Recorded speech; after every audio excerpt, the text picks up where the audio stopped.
मंत्री बनने के बाद मुसलमानों से ओम प्रकाश राजभर का सबसे बड़ा अपील। क्या मुसलमान ओम प्रकाश राजभर के इस अपील को मानेगा या ठुकरा देगा? क्या कांग्रेस, बसपा, सपा, आरएलडी, आरजेडी और तमाम पार्टियां मुसलमानों का ठगने का काम की हैं? आखिर ओम प्रकाश राजभर ने मुसलमानों से बीजेपी को वोट करने की अपील क्यों कर डाली? लोकसभा चुनाव से पहले यूपी के मंत्री ओम प्रकाश राजभर ने बड़ा दावा किया है। उन्होंने मुस्लिम से अपील कर डाली है कि उन्हें बीजेपी को वोट देना चाहिए। राजभर ने कांग्रेस को मुसलमानों को ठगने वाली सबसे प्रमुख पार्टी करार देते हुए दावा किया है कि देश पर आधी सदी से भी ज्यादा समय तक शासन करने वाली इस पार्टी की नीतियों के कारण सरकारी नौकरियों में मुसलमानों की भागीदारी 1% भी नहीं है।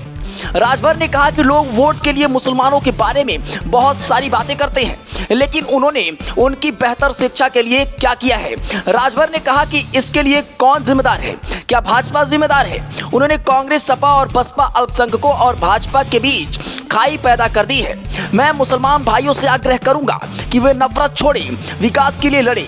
इन लोगों यानी कांग्रेस और समाजवादी पार्टी को छोड़ें और हमारे साथ आकर योजनाओं का लाभ उठाएं। सुबसपा अध्यक्ष ने दावा किया कि कम से कम 15 से 20% मुसलमान भाजपा को वोट देने जा रहे हैं और राष्ट्रीय जनतांत्रिक गठबंधन यानी एनडीए उत्तर प्रदेश की सभी 80 लोकसभा सीटें जीतेगी।